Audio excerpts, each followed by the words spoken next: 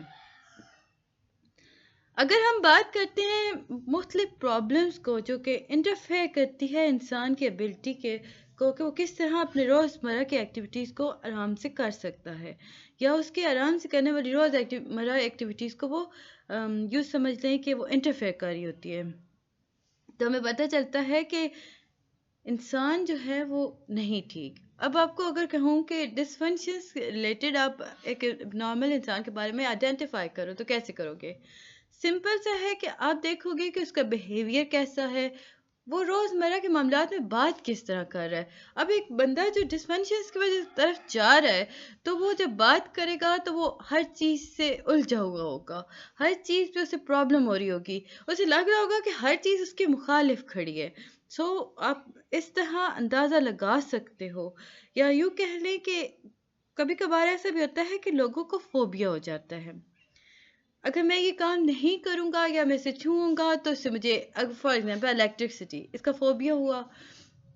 آپ جدھر سے جاؤ گے، آپ جیسے بٹن کو دیکھو گے even you don't touch that, لیکن آپ کو فیلنگ آنا شروع ہو جائے گی نا کہ یہ کرنٹ لگے گا ہمیں. تو یہ ایک فوبیا ہوتا ہے ڈسفنکشنز کے اندر. لوگ اسی طرح اپنے روزمرہ کام نہیں کرتے، انہیں ڈر لگنا شروع ہو جاتا ہے. وہی چیز آگے چل کے ہمیں بتایا گیا کہ ڈینجر، یہ جو ڈینجر ہوتا ہے یہ ہر مطلب آپ یہ نہیں کہہ سکتے کہ ہر بیہیویئر میں پایا جائے گا، بٹ جب ہم ایب نارمل بیہیویئر کی بات کرتے ہیں تو انسان جو ہوتا ہے وہ اس مقام پر آ جاتا ہے کہ وہ خود کو سوسائٹی کو ہارم کر سکتا ہے. ایب نارمل بیہیویئر جو ہوتا ہے تب جا کے ڈیفیکلٹ یا ڈینجرس ہو جاتا ہے جب آپ اپنے آپ سے نکل کے دوسروں کو اس کے زد میں لانا شروع کر دیتے ہیں. بیہیویئر جو ہوتا ہے وہ کون سے کیئرلیس ہو جاتا ہے، آپ کو فرق ہی نہیں پڑ رہا، آپ کو پرواہ ہی نہیں ہے کہ آپ کی باتوں سے دوسرا کتنا زیادہ ہرٹ ہوا ہے.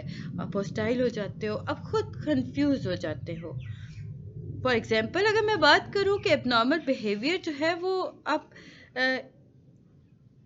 ایک ایسے انسان کو بنا دیتا ہے یا ایک ڈپریس انسان جو ہوتا ہے نا وہ سوسائڈ کرنے کی طرف بڑھ جائے، اس کے دماغ میں سوسائڈل آئیڈیاز آنا شروع ہو جاتے ہیں. کچھ پیشنٹ ایسے بھی ہوتے ہیں جو ہومیسائڈس ہوتے ہیں، یعنی کہ وہ دوسروں کے لیے خطرناک ہو جاتے ہیں. اس کے بعد DSM-5 یعنی definition of abnormal behaviour. DSM-5 ہے کیا؟ سب سے پہلے ہمیں ایبریویشن کا پتہ ہونا چاہیے. DSM کا مطلب ہوتا ہے diagnostic and statistical manual for psychology disorder. اب کو MCQs آتا ہے نا کہ DSM اسٹینڈ فار، تو آپ لکھو گے کہ ڈائگنوسٹک اینڈ اسٹیٹسٹیکل مینول. اب یہ سائیکالوجیکل ڈس آرڈر کے بارے میں بات ہو رہی ہوتی ہے. اس میں ہم دیکھتے ہیں کہ یہ ایک ایسا سنڈروم ہے جو کریکٹرائز کرتا ہے کلینکلی سگنیفیکنٹ ڈسٹربنس کو. جب ایک انسان انڈیویجول کوگنیشن کی طرف آ جاتا ہے، شکار ہو جاتا ہے، ایموشنل ریگولیشن اس کے پاس ہو رہی ہوتی ہیں، وہ بیہیویئر جو ریفلیکٹ کر رہا ہوتا ہے اس میں ڈسفنکشنز ہو رہے ہوتے ہیں. اس کے بایولوجیکل، سائیکالوجیکل، ڈیولپمنٹل پروسیس کے اندر ہم دیکھتے ہیں کہ مینٹل فنکشننگ کے اندر ڈسٹریس پایا جاتا ہے یا ڈسفنکشنز پائے جاتے ہیں. ان سمپل ورڈ آپ ڈپریشن ایک عام الفاظ ہے جو آپ لوگ یوز کر رہے ہوتے ہو. ڈپریشن کے اندر بھی 4 D ہوتے ہیں اور وہ ان چاروں کے اکارڈنگ بات کی جاتی ہے. ڈینجر بھی ہو گیا، ڈسفنکشن بھی ہو گیا، ڈسٹریس بھی ہو گیا. تو یہ سارے ایسے پرابلم ہوتے ہیں جو کہ آپ کو ریلیٹ کر رہے ہوتے ہیں، آپ کے بیہیویئر کو چینج کر رہے ہوتے ہیں. اب آپ لوگ جب ڈپریشن کا شکار ہو جاتے ہو تو آپ دیکھتے ہو کہ شروعات میں آپ کو صرف غصہ آ رہا ہوتا ہے. کچھ ٹائم بعد پیسج آف ٹائم آپ ہوتا کیا ہے کہ آپ خود کو نا ایک مسکین، ایک مطلب ایک یوز لیس یا آپ سمجھ لو ہیلپ لیس انسان سمجھنا شروع ہو جاتے ہو. یہ وہ لمحہ ہوتا ہے جب آپ کو ہر چیز اپنے خلاف لگ رہی ہوتی ہے، آپ کو ہر وقت رونے کا دل کر رہا ہوگا. اسٹیپ فردر اگر موو کرتے ہیں تو ہوتا کیا ہے کہ اب ایک انسان ہے جو خود کو مظلوم سمجھ رہا تھا، آہستہ آہستہ اس کے اندر ایک لاوا بن رہا ہے، ایک اذیت کا شکار وہ ہو رہا ہے. تو وہ کیا کرے گا؟ وہ بولنا شروع کرے گا. وہ جب بولے گا، وہ غصہ دکھائے گا، اپنے سامنے والے لوگوں کو ہرٹ کرنا سٹارٹ کرے گا. یہ سارا پروسیس ہی یہاں پر ہم ڈیفائن کر رہے ہیں ون بائی ون کر کے. تو وہ کیا کرے گا, وہ بولے گا, وہ دوسروں کو ہرٹ کرے گا. اب کچھ لوگ ایسے ہوتے ہیں جو صرف الفاظ کی حد تک دوسروں کو ہرٹ کرتے ہیں, بٹ ابھی جب وہ اسٹیج اتنی ہائی اسٹیج پہ نہیں پہنچے ہوتے, انہیں فیل ہو رہا ہوتا ہے لیکن وہ سیکیور نہیں کر سکتے. یہاں پہ آپ کو ضرورت پڑتی ہے ایک سائیکائٹرسٹ کی. شروعات سے ہی ہو رہی ہوتی ہے لیکن یہ اب خطرہ ہوتا ہے کہ آپ یہاں پہ موت کی طرف جا رہے ہوتے ہیں. یعنی آپ کو لگتا ہے کہ اگر میں خود کو ٹھیک نہیں کر سکتا تو مجھے مر جانا چاہیے, میرا ہونا نہ ہونا برابر ہے. اب یہ ایسی سچویشنز ہیں جو کہ ڈپریشن میں آتی ہیں, اور یہ ایک نارمل چیز ہے. آپ یہ نہیں کہہ سکتے ہو کہ ڈپریشن صرف اب نارمل لوگوں کو ہوتا ہے. ڈپریشن نارمل انسانوں کو اور ہوتا ہے. انفیکٹ مجھے ہوا تھا, میں کافی زیادہ ہو گیا تھا, بٹ چلیں اب میں ٹرائی کرتی ہوں کہ اور ہو جاتا ہے, بٹ چل رہا ہوتا ہے یہ. تو آگے جب ہم فردر موو کرتے ہیں تو ہم دیکھتے ہیں ڈفرینٹ کرائٹیریا آف ابنارملٹی. جب ہم بات کرتے ہیں کرائٹیریا کی تو ہمارے سامنے 4 میجر کرائٹیریا آتے ہیں ابنارملٹی کے. فرسٹ ہے اسٹیٹسٹیکل کرائٹیریا, جس کے اندر آپ ڈیفینیشن آف ابنارملٹی کے بارے میں بات کرتے ہو, پرسن ٹریٹ بات کر رہے ہوتے ہو, اس کی سوچنے, اس کے بیہیویئر کو کلاسیفائی کر رہے ہوتے ہو.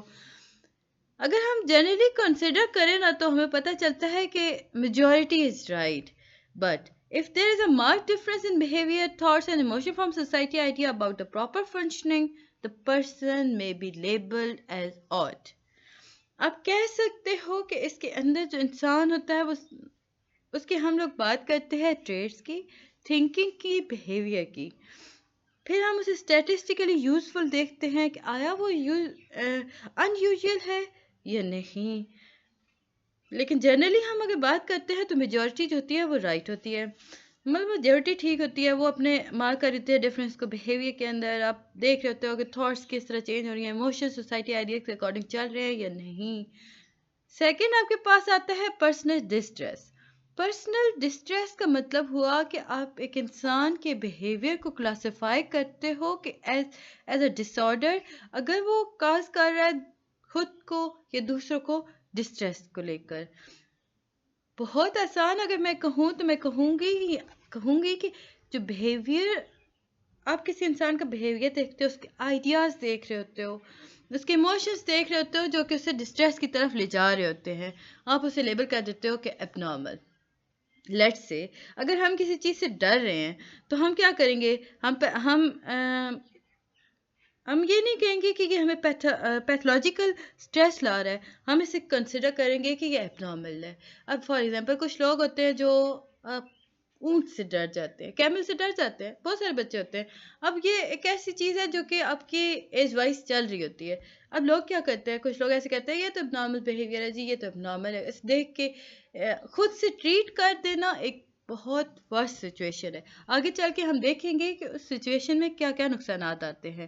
کچھ لوگ ہوتے ہیں نا کہ بچے کو اٹھا کے اس کے کیمل کے سر پہ ہی بٹھا دیتے ہیں, وہ بچہ چیخ چیخ کے رو کے مر جاتا ہے, بٹ وہ کہتے ہیں نہیں, اس سے ہوا کیا کہ اس کا ڈر ختم نہیں ہوا, اس کا ڈر مزید بڑھ گیا. یہ آگے چل کے ہم دیکھیں گے, اسی لیکچرز میں ہمارے پاس ہے, ہم اسے بہت ڈیٹیل میں ڈسکس کریں گے.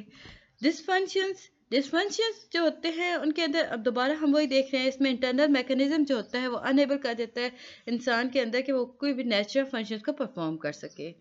اب نارمل بیہیویئر جو ہوتا ہے وہ ٹینڈ کرتا ہے انٹرفیئر کرتا ہے آپ کے ڈیلی فنکشنز کو. آپ روزمرہ کے کام سکسیزفلی نہیں کر سکتے, کیونکہ اب دیکھو, اب جب بندہ ڈپریشن کا شکار ہو جاتا ہے, انفیکٹ میں خود جب ہوئی تھی تو ایک وقت ایسا آیا کہ میں روزمرہ کام نہیں کر پا رہی تھی. میں گلاس اٹھاتی, ایون میں میرے جو ہاتھ تھے نا وہ مطلب وہ شیکنگ سٹارٹ کر دیتے تھے. مجھے ایک فوبیا ہو گیا تھا, تو اس وجہ سے ہو جاتا ہے. یہ ایسی سٹیج ہے اس میں لوگ اپنے روزمرہ کے معاملات نہیں کر سکتے. اس کے بعد یہ وائلیشن آف سوشل نارمز کی ہم بات کرتے ہیں, تو ہمارے پاس سوشل نارمز جو ہوتے ہیں جنہیں ہم یوز کرتے ہیں کسی کے بیہیویئر کو جج کرنے کے لیے. وہ ہے گڈ اور بیڈ, رائٹ اور ان رانگ, جسٹیفائڈ اور انجسٹیفائڈ, ایکسیپٹیبل اور ان ایکسیپٹیبل. اس کے بعد یہ ٹاپک 3 آپ کے پاس ہے کاز آف ابنارملٹی.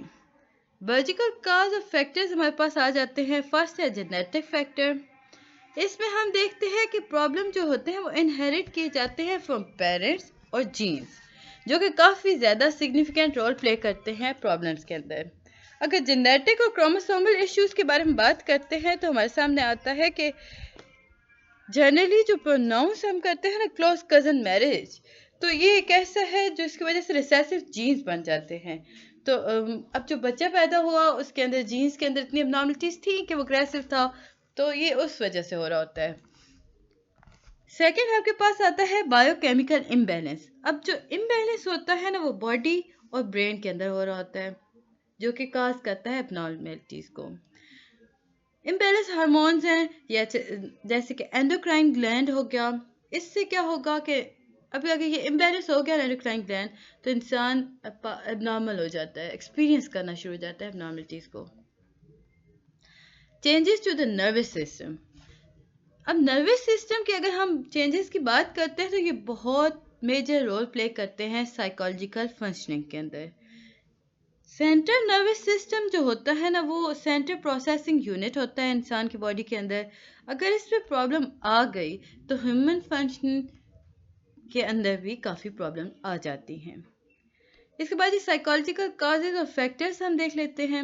سب سے پہلے ہمارے پاس آتا ہے defence mechanism, intra psychic conflict اور بایولوجیکل انسٹنسک۔ اب فرائڈ کے اگر ہم دیکھتے ہیں تو اب جن کا سائیکالوجی 101 ہے، میں نے ان کی بھی ویڈیوز بنائی ہیں، آپ لازمی دیکھیے گا، اس پہ ہم نے فرائڈ کے بارے میں کافی زیادہ بات کی ہے۔ تو انٹرا سائیکک کنفلکٹ ارائز، اس نے کہا کہ جو انٹرا سائیکلک کنفلکٹ ہے وہ بایولوجیکل انسٹنسک کی وجہ سے بنتا ہے، بیکاز جب نیڈ وشز جو ہوتی ہیں نا جو انفلفلڈ رہ جاتی ہیں نا because of societal disapproval, تو وہ سائیکالوجیکل ڈسٹربنس بنا دیتی ہیں۔ آپ کچھ کرنا چاہتے ہو لیکن لوگ نہیں کرنے دے رہے تو وہ آپ کے دماغ میں بیٹھ گئی، وہ ایک تشنگی رہ گئی، اب اس وجہ سے جو پرابلمس چلی وہ آپ کو ڈسٹربنس کی طرف لے گئی۔ اس کے بعد ہے جی لرن رسپانس۔ چلڈرن جو ہوتے ہیں وہ انہیریٹ کرتے ہیں ابنارملٹیز کو اپنے پیرنٹس سے۔ کچھ رسپانس ایسے ہوتے ہیں جو کہ لرن کیے جا سکتے ہیں۔ کبھی کبھار ایسا ہوتا ہے نا کہ بچہ جو ہے وہ سیکھتا ہے غصہ بیکاز اس کے پیرنٹس غصہ کھا لیتے ہیں۔ کبھی ایسا ہوتا ہے کہ باپ کی غصے کی وجہ سے ماں ڈر رہی ہے تو بچہ وہ ڈر اپنے اندر لے لیتا ہے، بیکاز اسے لگتا ہے کہ جو اس کی پروٹیکٹر ہے، اس کی گائیڈر ہے، جو آپ اسے کہہ لو کہ اس کا خیال رکھنے والی ہے، وہ ڈر رہی ہے تو لازمی بات ہے اس نے بھی ڈرنا ہے۔ اس کے بعد ہی ہم آگے جب بڑھتے ہیں تو بڑھنے سے پہلے کائنڈلی میرے چینل کو لائک اور سبسکرائب کر دیں۔ آپ لوگ سب میرے جو چینل پر نیو آ رہے ہیں تو وہ پلیز سبسکرائب ضرور کیجیے گا۔ میری ویڈیو پسند آتی ہے تو کمنٹ بھی کیجیے، میں نے بہت سارے ویڈیو یونیورسٹی کے سبجیکٹس پہ بنائی ہیں، آپ لازمی دیکھیے گا، اور ویڈیو کو آپ لائک بھی کیجیے گا، بیل آئیکن کو پریس کیجیے گا تاکہ آنے والی ویڈیوز کی نوٹیفیکیشن آپ کو آسانی سے مل سکیں۔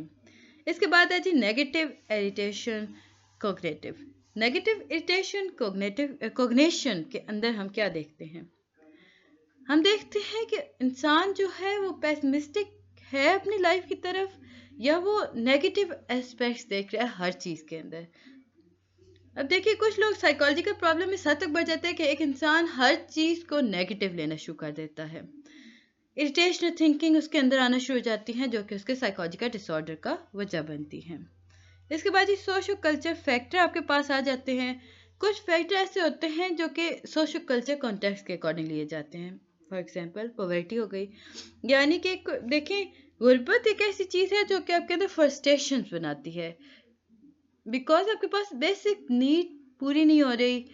اب بیسک نیڈ جو پوری نہیں ہو رہی وہ آپ کی میجر کنٹریبیوشن کرتی ہے سوشو کلچر فیکٹرز کے اندر، یعنی کہ آپ فرسٹریشن کی حد تک پہنچ جاتے ہو کہ آپ کے ساتھ والا تو کھا رہا ہے، اس کے پاس ہے، لیکن آپ غریب ہو، آپ اپنی بیسک نیڈ پوری نہیں کر سکتے، تو آپ کے اندر ایک غصہ، ایک ڈپریشن، یہ سارا آنا شروع ہو جاتا ہے۔ تو یہ تھا جی لیکچر نمبر 1 ٹاپک 1 to 3۔ امید ہے کہ آپ کو سمجھ آیا ہوگا۔ ملتے ہیں نیکسٹ ویڈیو میں، تب تک کے لیے اللہ حافظ۔